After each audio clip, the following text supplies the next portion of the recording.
Hola, mi nombre es Javier, but you can call me Javi. I was born in Cuba.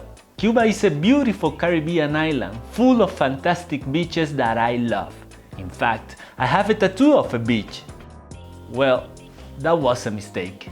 The thing is that I now live in West Texas, specifically in Lubbock. I like it here. It is peaceful, quiet. I am doing a master's degree here. And I live next to this huge park. Yeah, with a huge lake too. It is not a beach, but yeah, close enough. To be honest, I am not a good swimmer. In fact, when I go to the beach, most of the time I'm just lying on the sand listening to music. I miss those moments, but I don't miss the sand because Lubbock has a lot of their own. But the sand is not on the ground, it's in the air.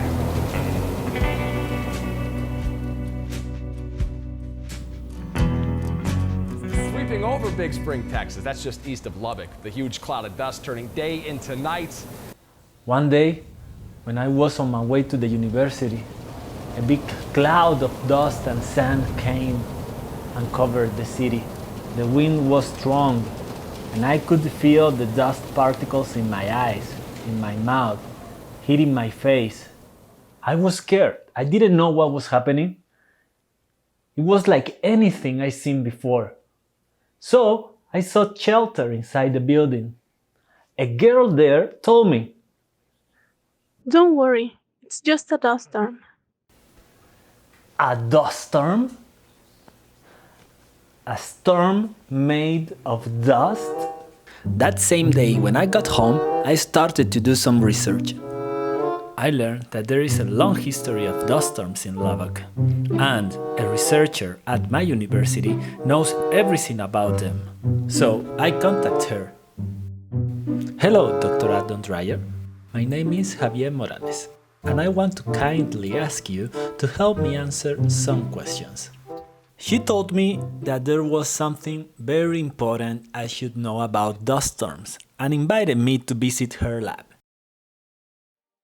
A dust storm is a meteorological phenomenon where we have increase of particles in the air.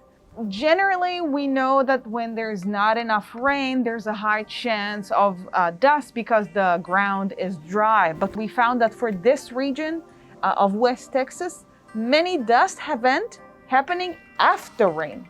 So, if it rains, dust. If it doesn't, dust. So, should we be worried about it? So dust storms have an ability to impact us in different ways. For one, because the visibility reduces, when you're driving, you have a higher chance for a car accident. So for example, you need to get off the road and turn off your light and just wait until the visibility is good. So that's one issue. There's also an economic impact. In different places around the world, they had to shut down airports. They had to shut down different factories because of dust event. It's been known that dust impact pregnant women. And the biggest problem is impact you when you breathe these particles. So there's a lot of work showing that there's health complications with breathing and being exposed to dust particles. We're now doing another set of experiment, which is basically taking these dust particles and exposing them to human lung cells. And we're looking at what the interaction between the dust and the cell. So we are trying to understand what health implication being exposed to a specific dust event could be. So, what can we do to avoid getting sick because of a dust storm? The best thing you can do to avoid getting sick because of a dust storm, stay home. Stay indoor until the dust storm passes. If you have to be outside, wear a mask. Dust storms can be frightening, rare, but also a spectacular and exciting phenomenon. But, like everything in nature, we should not underestimate their power. That's why we should always take precautions. Stay safe